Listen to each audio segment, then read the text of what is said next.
Hello नमस्कार दोस्तों, स्वागत है आप सभी का सत्या एक्सेलेंट यूट्यूब चैनल पे।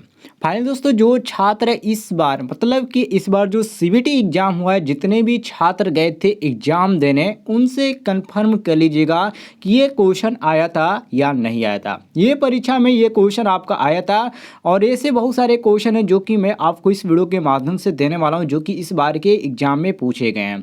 तो जितने भी छात्र आईटीआई के होंगे, मैं सबसे रिक्वेस्ट करता हूँ कि आप वीडियो को कंप्लीट देखिएगा। इसमें मैंने यहाँ पर टोटल 26 क्वेश्चन कवर किया है, जिसमें 25 क्वेश्चन मैं खुद बताऊंगा और 26 जो क्वेश्चन है, 26वां क्वेश्चन वो आपको बताना है कि इसका आंसर क्या होगा। तो आईटीआई के स्टूडेंट होंगे तो ध्यान से देखिएगा, मोस्ट इंपॉर्टेंट क्वेश्चन मैंने यहाँ पर कवर किया है। तो चलिए क्वेश्चन स्टार्ट करते हैं। क्वेश्चन नंबर 1 पे पहला क्वेश्चन है कि एफईटी में होते हैं। एफईटी में क्या चीज़ होता है? 2 टर्मिनल होता है या 4 टर्मिनल होता है या 3 टर्मिनल होता है या कोई टर्मिनल नहीं होता है? तो इसमें ध्यान रखिएगा, 3 टर्मिनल होते हैं एफईटी में। तो यहाँ पर आपका जो सही हो जाता है option number C correct answer हो जाता है। नेक्स्ट क्वेश्चन है एफईटी में सम्मिलित है, मतलब कि जो एफईटी होता है इसमें क्या सम्मिलित होता है? तो इसमें दिया गया है सोर्स, बी ऑप्शन दिया गया है ड्रेन, सी ऑप्शन दिया गया है गेट और डी ऑप्शन दिया गया है ये सभी। तो इसमें जो सम्मिलित होता है वो आपका सोर्स भी सम्मिलित होता है, ड्रेन भी सम्मिलित होता है और गेट, इसलिए यहाँ पर हमारा जो सही हो जाता है ऑप्शन नंबर डी बिल्कुल करेक्ट आंसर हो जाता है। डी ऑप्शन हम करेक्ट मारेंगे। नेक्स्ट क्वेश्चन पे आते हैं, जिसमें कहा गया है क्वेश्चन में कि एफईटी कार्य करता है केवल माइनॉरिटी कैरियर से या केवल मेजॉरिटी कैरियर से या पॉजिटिव आयन से या 2 मेजॉरिटी ऑफ और माइनॉरिटी आयन से। तो देखिए दोस्तों, यहाँ पर आपका जो सही हो जाता है ऑप्शन नंबर ए करेक्ट हो जाता है, क्योंकि जो एफईटी कार्य करता है वो केवल माइनॉरिटी जो कैरियर होता है उससे कार्य करता है, जो कि ऑप्शन में आपका दिया गया ए ऑप्शन। तो ए ऑप्शन क्वेश्चन के अनुसार हमारा करेक्ट आंसर हो जाता है। अगले क्वेश्चन पे आते हैं, जिसमें कहा जा रहा है कि जब एफईटी पिच आप वोल्टेज से ऊपर कार्य करता है तब क्या होता है? डोरेन करंट घटने लगता है या डोरेन करंट बढ़ने लगता है या डोरेन करंट स्थिर रहता है या ऊपर बताए में कोई सही नहीं है। तो इसमें आपका जो सही हो जाता है क्वेश्चन के अनुसार ऑप्शन नंबर सी, क्योंकि डोरेन करंट क्या होता है उसमें स्थिर होता है। ध्यान रखिएगा, सी ऑप्शन करेक्ट आंसर हो जाता है।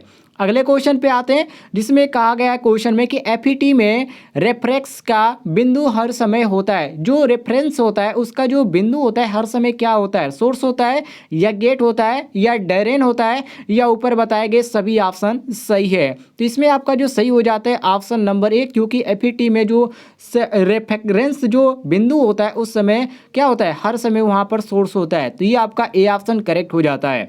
अगले क्वेश्चन पे हम आते हैं क्वेश्चन नंबर 6 पे, जिसमें कहा जा रहा है कि निम्न में से या निम्न में कौन सा सॉलिड स्टेट रेजिस्टेंस डिवाइस है? जैसे कि न्यू लैप दिया गया, डायक दिया गया, यूजेटी दिया गया और 2 ट्रांजिस्टर स्विच दिया गया है। तो इसमें आपका जो सही हो जाता है ऑप्शन नंबर सी, जो कि यूजेटी जो दिया गया ये बिल्कुल करेक्ट आंसर हो जाता है, क्योंकि जो सॉलिड स्टेट रेजिस्टेंस डिवाइस है इसमें केवल यूजेटी ही आता है। तो सी ऑप्शन हम करेक्ट मारेंगे।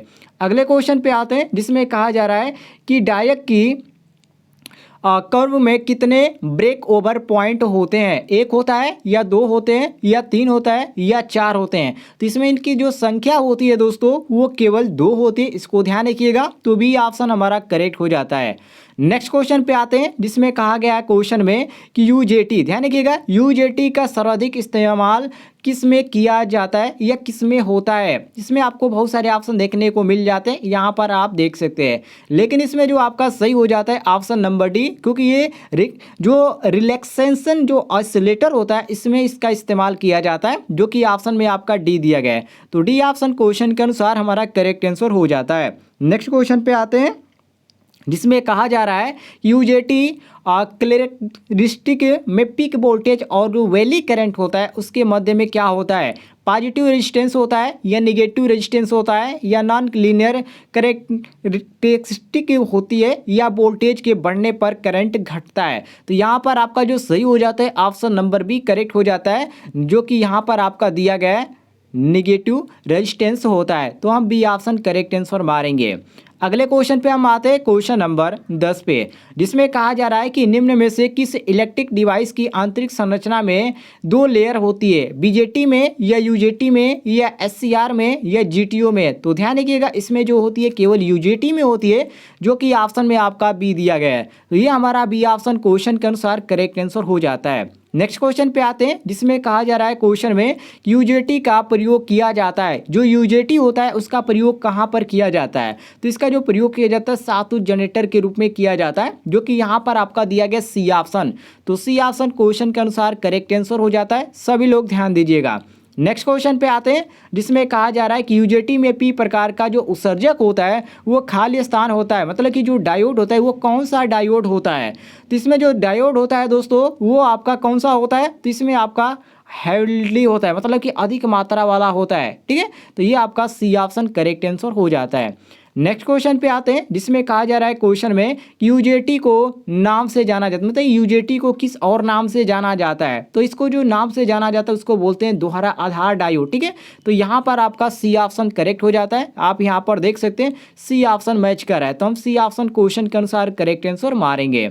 नेक्स्ट क्वेश्चन आप पे आते हैं, इसमें कहा जा रहा है कि निम्न में से किस डिवाइस को इनहांसमेंट मोड में प्रयुक्त किया जाता है? यूजेटी में या मोसफेट में या एससीआर में या ट्राइक में? तो इसमें आपका जो सही हो जाता है ऑप्शन नंबर बी करेक्ट हो जाता है, जिसको हम मोसफेट बोलते हैं। तो ये हमारा बी ऑप्शन क्वेश्चन के अनुसार करेक्ट आंसर हो जाता है। अगले क्वेश्चन पे हम आते हैं क्वेश्चन नंबर 15 पे, जिसमें कहा जा रहा है कि जब यूजेटी का उत्सर्जक टर्मिनल ओपन होता है तो आधार टर्मिनल का प्रतिरोध का मान खाली स्थान होता है, उच्च होता है या निम्न होता है या सामान्य होता है या उपयुक्त में से कोई नहीं? तो हमेशा ये क्या होता है? उच्च होता है, मतलब कि हाई होता है। तो ये हमारा ए ऑप्शन क्वेश्चन के अनुसार करेक्ट आंसर हो जाता है, ध्यान रखिएगा आप सभी लोग। चलिए क्वेश्चन नंबर 16 पे आता है जिसमें कहा जा रहा है कि उस युक्ति को क्या कहते हैं जिसमें निगेटिव रेजिस्टेंस क्षेत्र पाया जाता है? डायक या ट्रायक या यूजेटी या ट्रांजिस्टर? तो इसको हम क्या बोलते हैं? तो इसको बोला जाता है केवल यूजेटी, जो कि ऑप्शन में आपका सी दिया गया है। तो सी ऑप्शन क्वेश्चन के अनुसार करेक्ट आंसर हो जाता है। नेक्स्ट क्वेश्चन पे आते हैं जिसमें कहा जा रहा है कि निम्न में कौन सी करंट ट्रिगर युक्ति नहीं है, जैसे कि मोसफेट या थायरिस्टर या जीटीओ या ट्रायक? तो इसमें आपका जो सही हो जाता है ऑप्शन नंबर ए, जिसको हम मोसफेट के नाम से जानते हैं। तो ए ऑप्शन क्वेश्चन के अनुसार हमारा करेक्ट आंसर हो जाता है। अगले क्वेश्चन पे आते हैं जिसमें कहा जा रहा है कि यूजेटी को खाली स्थान के रूप में जाना जाता है, मतलब किसके रूप में जाना जाता है? क्वेश्चन पूछने का ये मतलब है। तो इसको बोला जाता है वोल्टेज डिवाइस। यूजेटी को क्या बोला जाता है? वोल्टेज डिवाइस बोला जाता है। तो ये आपका जो बी दिया गया है ये हमारा क्वेश्चन के अनुसार करेक्ट आंसर हो जाता है। अगले क्वेश्चन पे आते हैं, थोड़ा सा जूम कर देते हैं, ये देखिए। अब इसमें कहा जा रहा है क्वेश्चन में कि एपीटी का गेट टर्मिनल खाली स्थान होता है रिवर्स बायस में या फॉरवर्ड बायस में या अवाइसित में या उपयुक्त में से कोई नहीं? तो यहाँ पर आपका सही हो जाता है ऑप्शन नंबर ए, जिसको हम रिवर्स बायस बोलते हैं। तो ए ऑप्शन क्वेश्चन के अनुसार हमारा करेक्ट आंसर हो जाता है।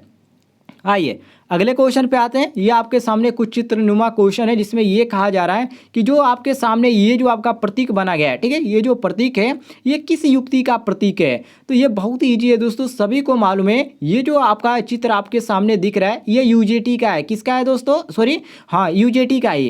किसका है? यूजेटी का है, जो कि यहाँ पर आप देख सकते हैं। इसको आप आसानी से पहचान लीजिएगा। ये आपका क्वेश्चन पूछा जाता है हर आपका जब भी एग्जाम हुआ है आईटीआई का, उसमें आपका क्वेश्चन पूछा गया है। अगले क्वेश्चन पे आते हैं जिसमें कहा जा रहा है कि मोसफेट का उपयोग किया जाता है। जो मोसफेट होता है उसका उपयोग कहाँ पर किया जाता है? ऑसिलेटर्स में या टीवी रिसीवर में, ये इलेक्ट्रॉनिक वोल्ट मीटर में या उपयुक्त सभी में? इसका जो प्रयोग किया जाता है वो ज़्यादातर प्रयोग किया जाता है ऑसिलेटर में, टीवी रिसीवर में और इलेक्ट्रिक वोल्ट मीटर में। तो यहाँ पर हमारा डी ऑप्शन क्वेश्चन के अनुसार करेक्ट आंसर हो जाता है। अगले क्वेश्चन पे आते हैं दोस्तों जिसमें कहा जा रहा है कि यूजेटी का सर्वसामान्य उपयोग है, जैसे कि समिट ट्रिगर या बाई स्टेपलाई मल्टी वाइब्रेटर या रिलैक्सेशन ऑसिलेटर या यहाँ पर टाइमर दिया गया है। तो इसमें हमारा जो सही हो जाता है ऑप्शन नंबर सी, जिसको हम बोलते हैं रिलैक्सेशन ऑसिलेटर बोला जाता है। तो सी ऑप्शन हमारा करेक्ट आंसर हो जाता है। अगले क्वेश्चन पे आते हैं जो सामने आपके यहाँ पर चित्र दिखाया जा रहा है। इसमें कहा जा रहा है कि निम्न दिखाए चित्र में एफईटी सर्किट है, इसमें क्या है? अब इसमें आपको ध्यान देना है कि इसमें क्या देखिए, सामान्य स्रोत विन्यास या सामान्य ट्रेन विन्यास या सामान्य गेट विन्यास या विन्यास। तो इसमें आप देखिए पहले तो फिगर को आप ध्यान से देखिएगा, इसमें आपको समझने का प्रयास करना है। अब इसमें जो आपका सही है यहाँ पर सामान्य स्रोत विन्यास है, ठीक है, बहुत ये सिंपल है, इसको ध्यान रखिएगा। इसको हम कैसे पहचानेंगे? ये डायोड से हम आसानी से इसको पहचान सकते हैं। इसको डायोड को आप ध्यान रखिएगा। तो यहाँ पर क्वेश्चन के अनुसार हमारा जो सही हो जाता है option number A correct answer हो जाता है। अगले क्वेश्चन पे आते हैं जिसमें कहा जा रहा है कि एफईटी के संदर्भ में पिच ऑफ क्षेत्र है, जिसे संतृप्त क्षेत्र या करंट वहीन क्षेत्र या ए व बी दोनों या ऊर्ध्व। तो यहाँ पर आपका जो सही हो जाता है क्वेश्चन के अनुसार ऑप्शन नंबर जो यहाँ पर हमारा मैच कर रहा है, ऑप्शन नंबर ए मैच कर रहा है, संतृप्त क्षेत्र, जो कि ए ऑप्शन करेक्ट है, तो हम करेक्ट मारेंगे ए ऑप्शन। अगले क्वेश्चन पे आते हैं जिसमें कहा जा रहा है कि एफईटी के टर्मिनल निम्न में से कौन से होते हैं?